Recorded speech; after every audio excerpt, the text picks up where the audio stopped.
Hi everyone, I thought I would show you how to make a very simple green tea kombucha.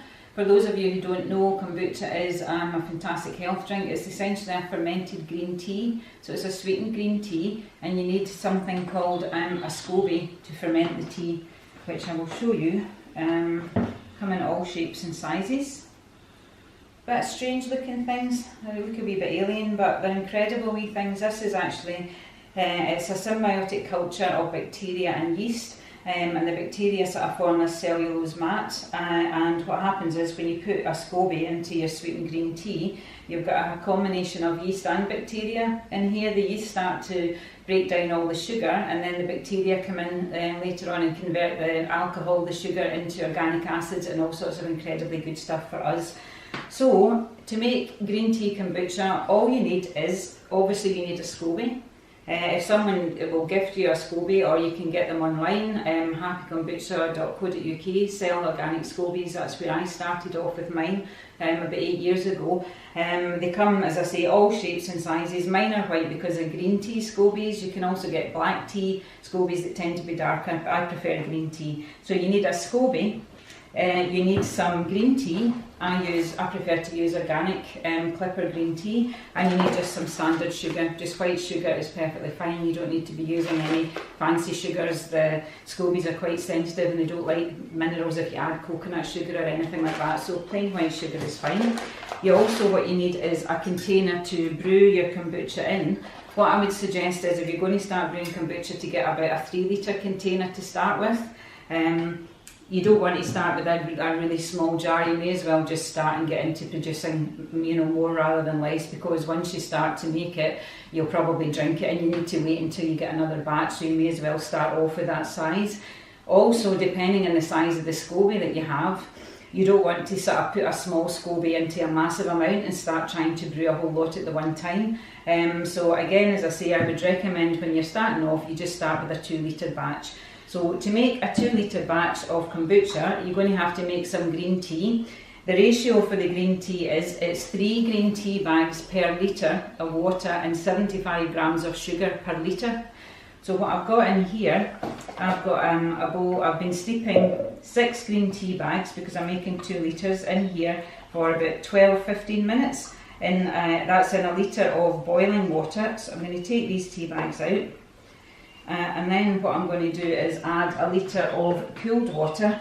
Now I'm using filtered water, because tap water has chlorine in it, which is antibacterial, so you don't want to use water straight from the tap. If you don't have some kind of filtered jug, you can just put your water into a big jug and leave it overnight, and the chlorine will evaporate off, and then you can use it.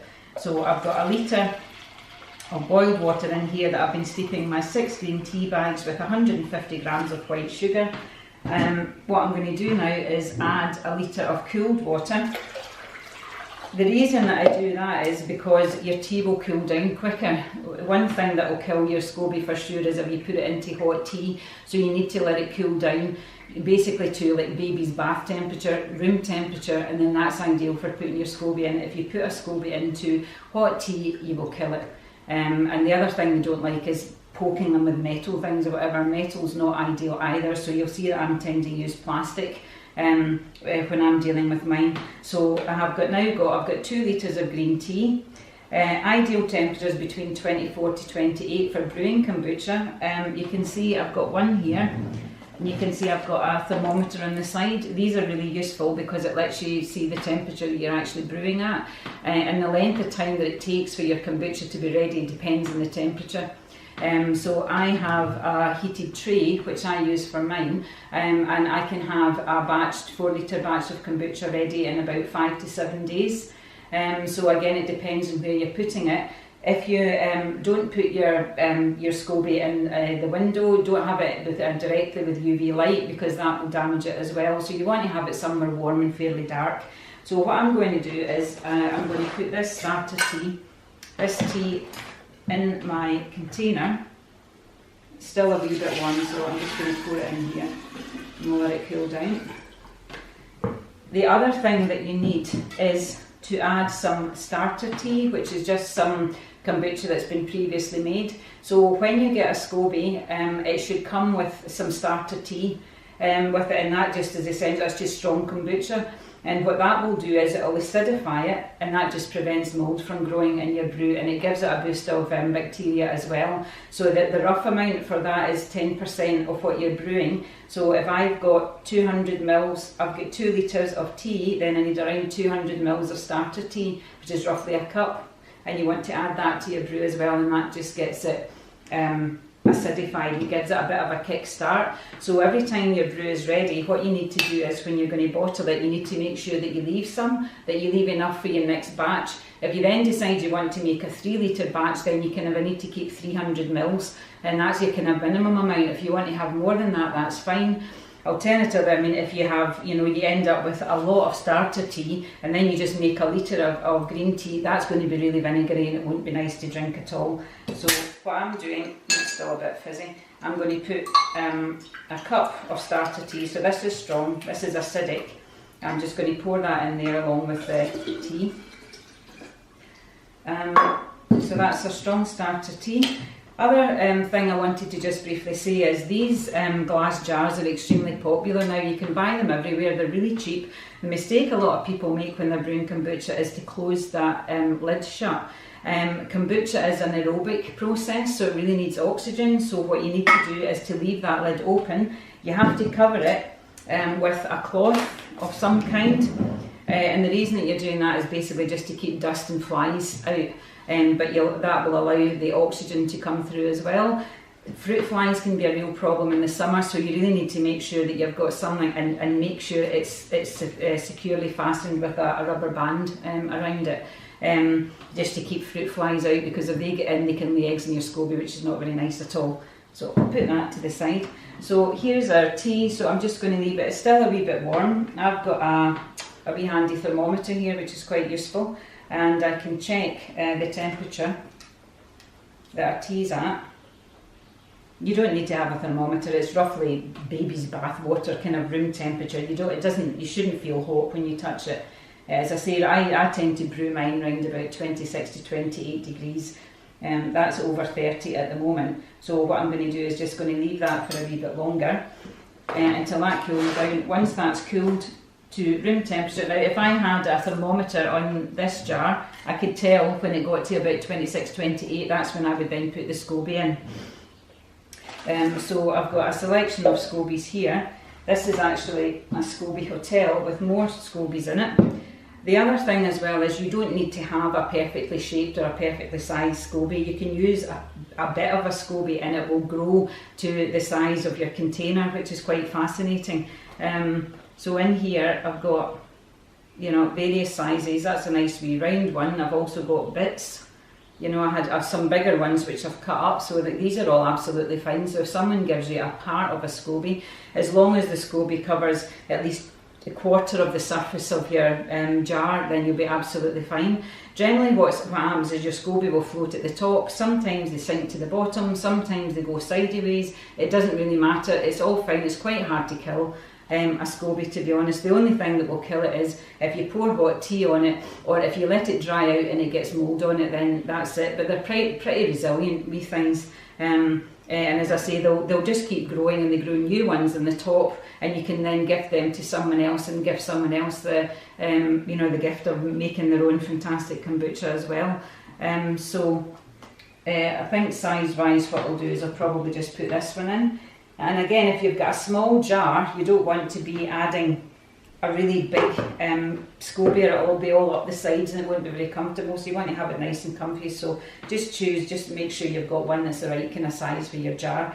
I have jars all different sizes. I'll show you this one because they actually, as I say, they actually grow to the shape and size of your jar. This is a square jar from IKEA. Now if I show you that, you can see it's actually grown. It's a square SCOBY. They're fascinating. So I'll put that one back in, and you can see in this jar there's actually about 3 or 4 SCOBYs, and that's okay. You can keep 2 or 3. You don't need to keep splitting them up all the time. Obviously, if once you start to get 3 or 4, then you need to split them up a wee bit, because it means you can get less tea in, which means that your kombucha is going to be really vinegary and it's not going to taste great. So I'll put that one over there and just put the cloth back on it. So all that we need to do now is just to wait until that cools. Then we're going to just put our SCOBY in the top. I'm going to cover them with a wee cloth. Then I'm going to put the jar somewhere warm, and roughly speaking, depending again on the temperature, is roughly between about 7 to 10 days for your kombucha to be ready. The other thing that I get asked all the time is, how do you know when it's ready? Well, you just have to try it. You start off with, what you start with is sweet green tea, so you try that. What will then happen is it goes through a process. The yeast start to use up the sugar, and then the bacteria come in and they create acids, organic acids and all sorts of stuff. So your kombucha will start to taste slightly, have a slight tang to it. So if you leave it too long, it'll taste like vinegar. And if you bottle it too soon, it'll just taste like sweet tea. So there's a bit of a window in the middle where it's a perfect time to bottle it. But again, it's a personal taste thing. What I would do if you want to, a lot of people prefer vinegary kombucha. In that case, you just leave it until most of the sugar's gone, and then, as I say, you just bottle it then. Or if you want to flavour it and if you want to have it slightly sweeter, you just bottle it sooner rather than later. But the only way to know that is to try it. Ways to flavour your kombucha. So once it's ready and you've got your SCOBY there, if you've got a container with a tap, all you do is you just take off your kombucha, put it into a jug and put it into a bottle. Clip top bottle. This one, I've just bottled that yesterday, and I've got a sprig of mint in this, and what that will do is will create a wee bit of fizz, and it just gives it a fantastic flavour. And mint's incredibly good for your digestion, so that's one of my absolute favourite flavours. And again, if you grow mint in the summer, it's the easiest thing, just put a sprig of mint in. And then what you want to do is you want to leave it again at room temperature to create a wee bit of a fizz, and what you do is you just check. You open your bottle every day or so just to check the fizz levels. This one here has got some mixed berries in it. This is quite a fizzy one because this one, I hope you can see there's a bit of fizz in that one. And again, some people, you can see it all fizzing up now. So you need to be a wee bit careful when you add flavours to your kombucha so that you don't let it sort of over fizz, because sometimes when you open it you get a bit of a fright because it was all over the place. So just to recap again, what you're doing with your kombucha, once you have a SCOBY, all you're doing is making sweetened green tea. The ratio for the tea is 3 green tea bags per litre and 75 grams of sugar per litre. You make your tea. I tend to steep the tea bags for around 15 minutes max. Take the tea bags out, let your tea cool down, put your tea into your container with your appropriate amount of starter tea, so that would be 10%. So if you're making 2 litres, it's about a cup. Put your starter tea in, make sure your tea is cool, and then put your SCOBY in the top. Cover them up with a wee cloth and put it somewhere warm, and not again in bright sunlight. Somewhere warm and dark is perfect, somewhere a wee cosy corner in your kitchen. And then what you need to do is you need to just try it. I would say if it's a brand new brew, then try it maybe after 3 days, 4 days, 5 days. If you have a container with a tap, it's really simple to just take a wee bit off and try it. So again, to recap, you start off with sweet green tea. If you go through the process, the SCOBY will eventually consume all the sugar, so you'll end up with vinegar. So if you don't want to be drinking vinegar, you've got to catch your brew just when it's like on the turn. It's still slightly sweet with a wee bit of a fizz. And as I say, you just get used to knowing that. You then, if you put it in a bottle, you can add fruit, you can add mint, you can add all sorts of different things to just give it a bit of a flavour. A lot of people like to just drink it as it is. But once again, you've got it the way that you want it, then you need to take it out of the container with the SCOBY and put it into a bottle. If you leave your kombucha in with the SCOBY, it will keep fermenting and it will become more and more vinegary. And again, as I say, if you do that, you can use it as salad dressings, hair rinse, it won't be wasted. But when you're starting out, you just want to make some nice kombucha that you can drink. So again, as I say, there's not that many rules that you need to follow. Going back again with the SCOBY, make sure your SCOBY is always covered in liquid.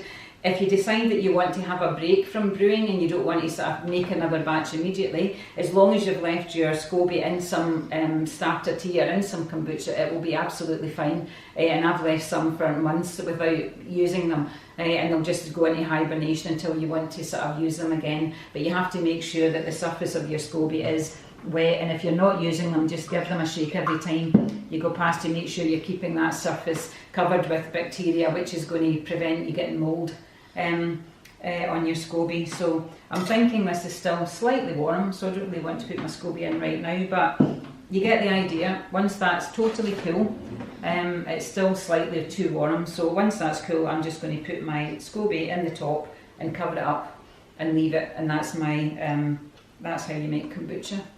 So I hope that's clear enough, and any questions please just ask.